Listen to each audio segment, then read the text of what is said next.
Do you want me to talk about anything in particular? No, the beams of light is fine. Okay. Yeah. I don't know. This was, Clear guidance.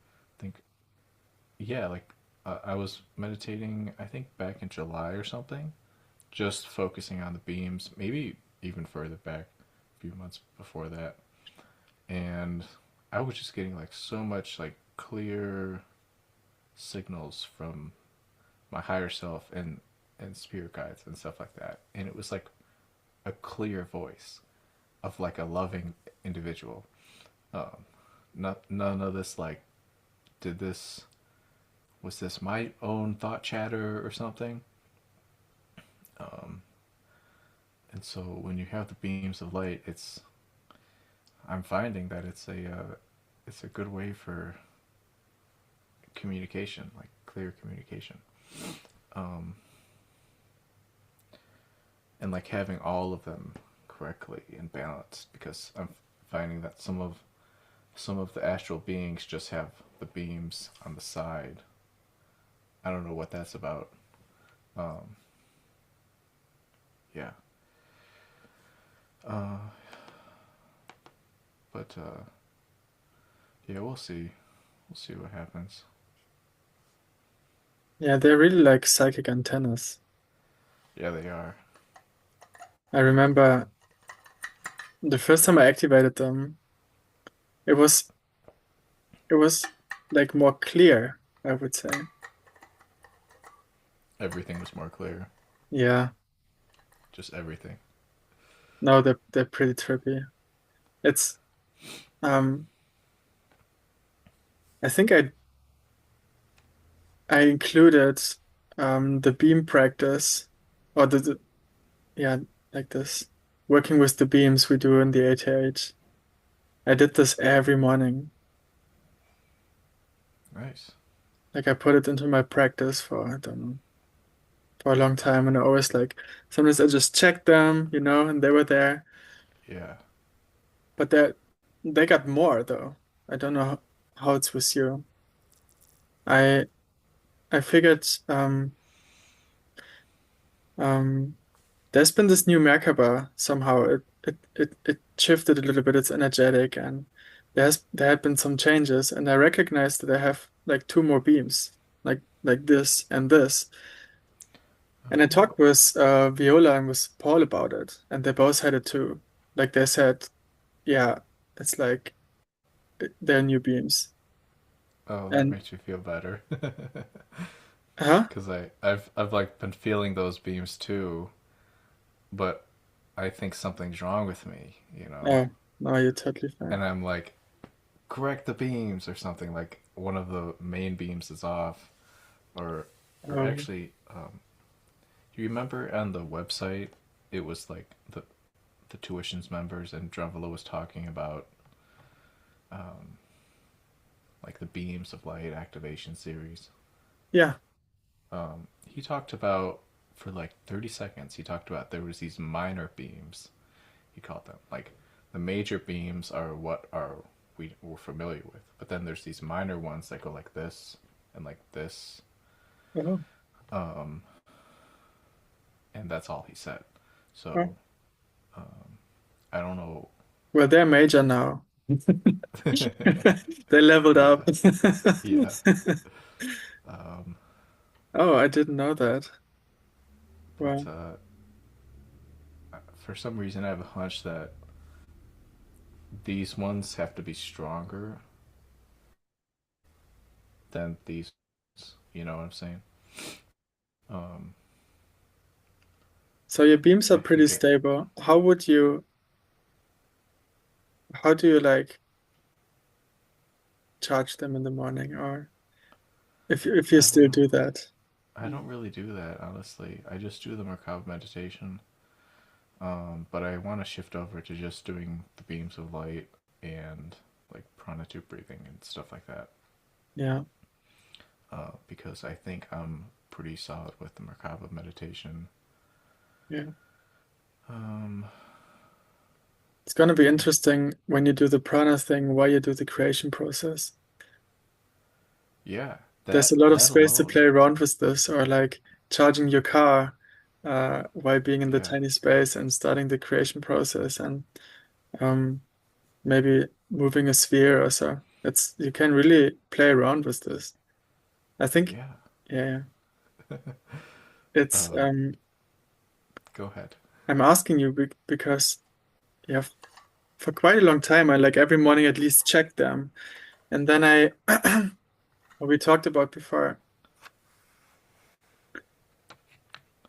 I was kind of pulling up the prana from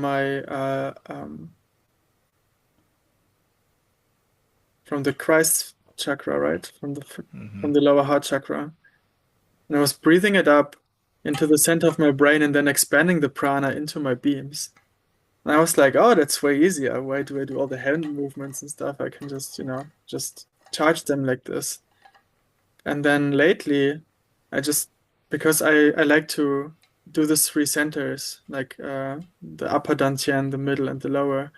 And usually I put my hand there and then like with the beams, pulls, pulls, pulls, like I'm, like balancing them, bringing them onto the same rhythm.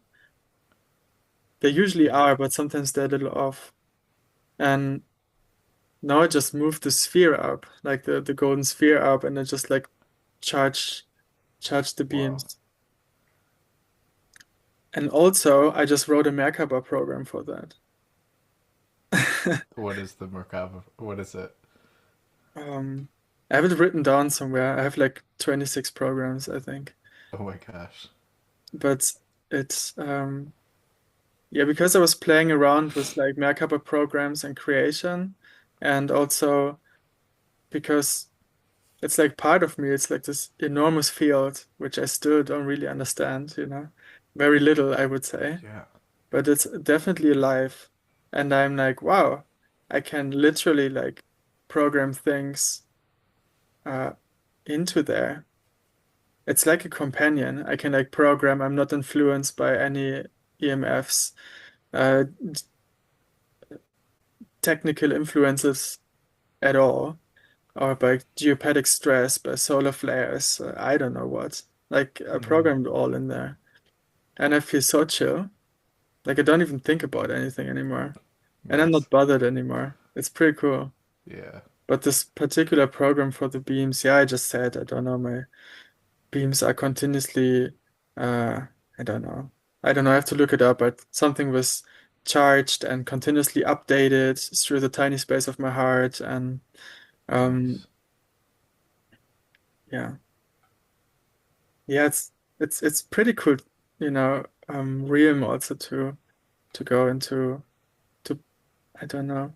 I mean, you connected in a very special way, I guess, with your Merkaba through doing this meditation.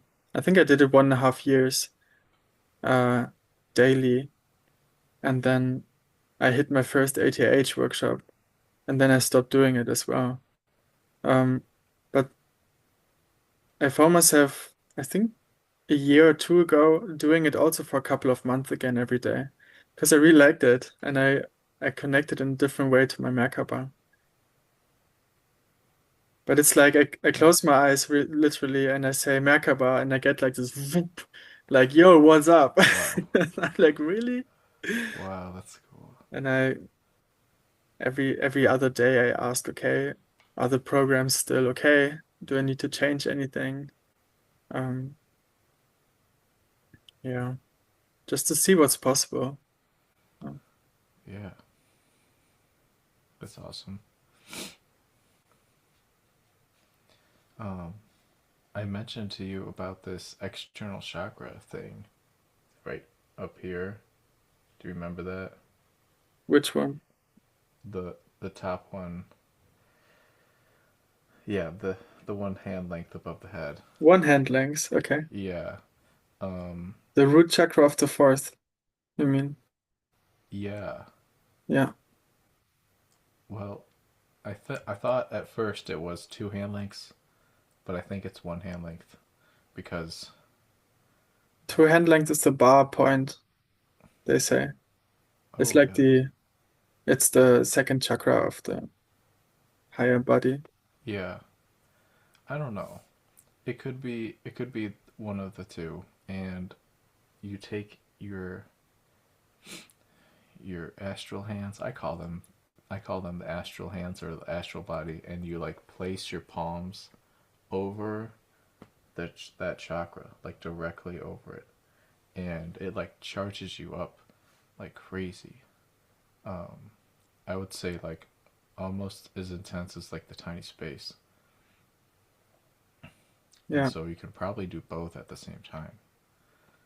Um, it like becomes really like very real sensation if you're like laying flat down on the bed or something, um, and you get into like almost a out of body experience kind of state, but you're still in your body, and you like move your astral hands and just place them over. Yeah, give it a try. Oh yeah. Uh, Yeah, yeah, I just did it. but yeah, yeah, I had a dream the other day while I was in the New Earth, and they were talking to me about the tiny space, and everything was just so clear and clean there. Like the water was superb in the ponds there. And they said when you're in the tiny space, you are in resonance with all life everywhere. Hmm. Um, and that's all they said about that. Uh, and then a bunch of golden light happened with when I put awareness on my beams. Um, yeah, I have a feeling that these beams are like way important, way more important than I realize. Yeah.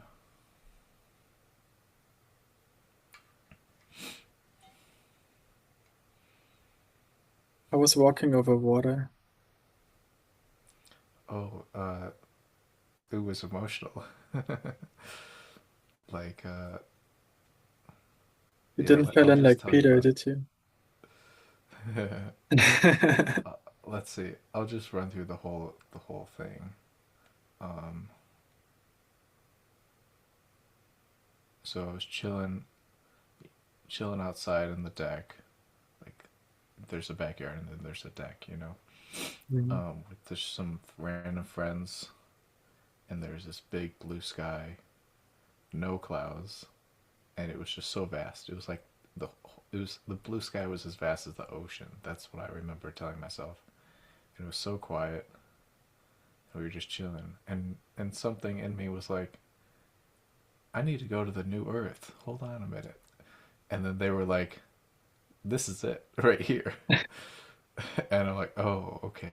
They should have like a sign or something. Um, and then we started to fly over the yard and everyone's yard and grass and stuff. And some people had like big floods over their yard. Um, but it was like super clear water, like bright, vibrant blue.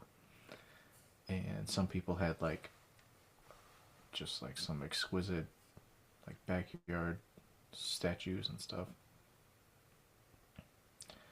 And I was like, how did they clean the water so clear? And then they said about the tiny space, and they said they were you're like in resonance with all life. Um, and then for some reason I put awareness on my beams of light, all six of them I think, or eight, six or eight. Um, and then the next clip of that was just the clip of the dream or whatever. It was just me walking on the water. Only like there was no there was no possibility of me going even like a millimeter under the water. It was like the water was made of glass, but it was still a water though. Uh, like it was still fluid and stuff, and it wasn't sharp or anything. Uh, but it was just like it was just hard. I'm not gonna sink at all. That's my dog. and then I was uh, so in my neighborhood there's like this big pond area inside, and the next part of that I was just chilling on the pond, big beautiful sky, like blue, blue sky, and there was a bunch of other people just chilling on the pond, and um, I looked over to my right and I put my awareness on my beams, and there was like this, everything turned golden, like it was like emitting this like radiant light, and so I just like moved over to that direction, and I saw someone who passed away, one of my family members, and I gave him a big hug, and saw someone else and gave him a big hug, and that was it. And I wrote it down. I woke up and wrote it down in my journal. Um, yeah, I always try to write down those dreams because I know Yeah, I'll forget them. you they're know? precious, Yeah. but they're also I so have. precious. I hardly forget them. Yeah. I mean those ones. It's kind of hard to forget. But sometimes I do catch myself forgetting them, and then I Yeah, remember them. And I'm like, oh my gosh, that happened. You I know? was just trying to remember. I was like, oh no, my mind is so blank. I have no clue what I dreamt at all in my whole life right now. It's all gone. Yeah. You But should there's have these a. moments when you remember, you're like, oh yeah, I had this dream. Wow, I Yeah. was in this place. Do you have any spectacular ones that you know are worth sharing? Here and there, yeah. Nice. Now it's been some weeks after the last lucid dream. Okay. But yeah, the I dream every night though. okay. Yeah. I remember one right now, just as you asked. I was hiking with my brother for, I think, a month already, and I had my cat with me. I had like this travel cat. And we were in South France or so. And we hit this little village. And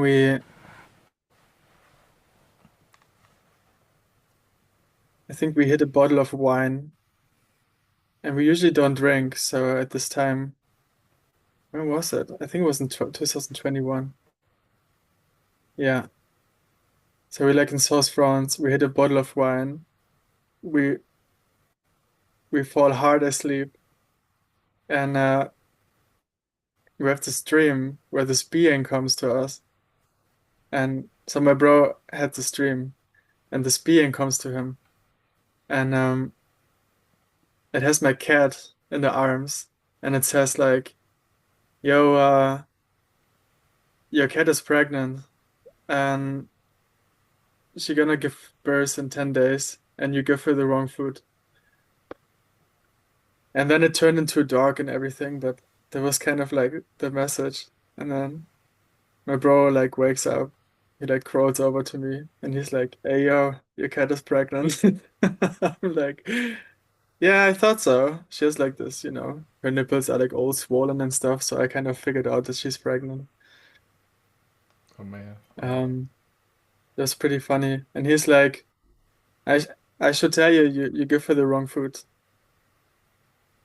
So I looked up the next bigger city which we passed. I think it was like 4 days, and on in Andorra, it's another country in the mountains. So it's also all during the pandemic, right? So we were just hiking, all the time and just Nice. just going around everything. And uh, so I call like this doctor in Andorra, and 4 days later I have an appointment, and because I had to know physically. I Yeah. had to be really sure because it meant that I have to go uh, to Portugal sooner than we thought. I thought we're gonna hike for another 1.5 months, but my cat is pregnant. I have to, make sure she has a proper home. And Yeah. so she was pregnant with 5 babies, and she gave birth, I think, 10 or 11 days after the dream. Yeah.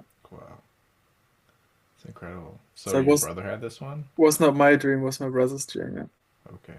But I still remember it very vividly, even though it wasn't my dream, because it Yeah, was such an okay. impactful, uh, even giving the chances that uh, we were probably a little drunk in the night.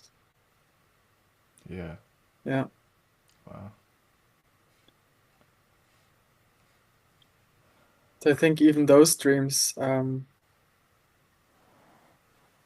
which really are meant to happen, like doesn't matter what you do or what you are or where you are.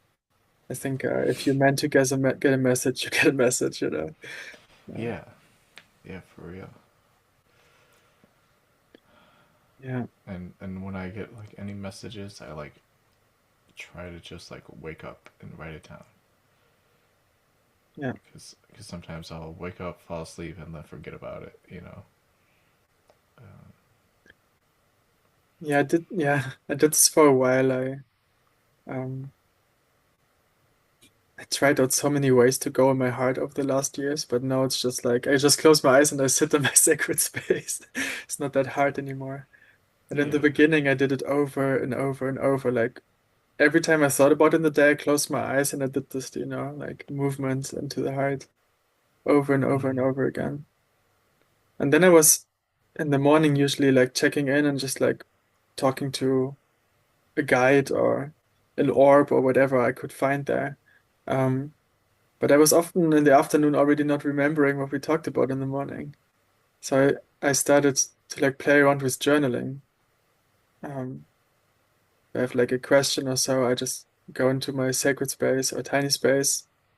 Sometimes I just know, okay, this space I have to go in. And then I open my eyes, but I still stay connected. And then I just start like automatic writing a message or when I had a question, some perspective on it. And somebody gave me a nice tip. You can go in there and there's like an app, Gboard or something like this. So you can like hit the record button and everything you say is directly transcribed into like uh, Oh to, yeah. into letters.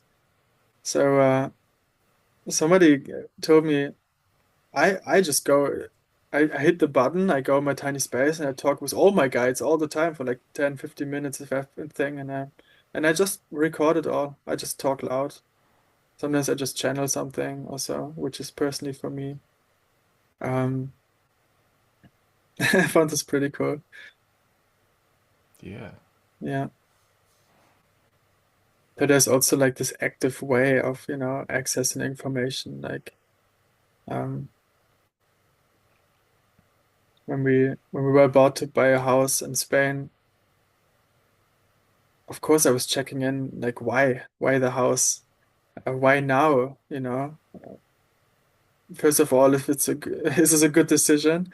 And then I also was very curious what my Akashic records say to this. Buying a property with somebody together, it's like a manifestation of a contract or something like this. Is felt like this, and I get Yeah. pretty good insights though. It's pretty awesome sometimes. Like life then appears more than a ceremony. Even like the little actions we do when we just buy something or so, it becomes like the ceremonial thing all the time. Um, Wow.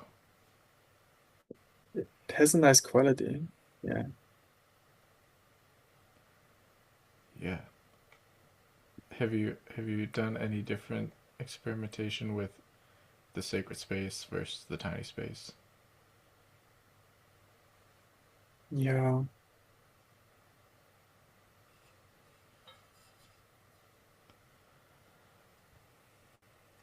In the beginning, I tried to figure out for what it is because I don't know. You know, I was even a little reluctant before I made the workshop to read the part of the book from Drunvalo when he like describes his sacred space because I just wanted to have the experience first, you know. Yeah. And it's a little bit like this.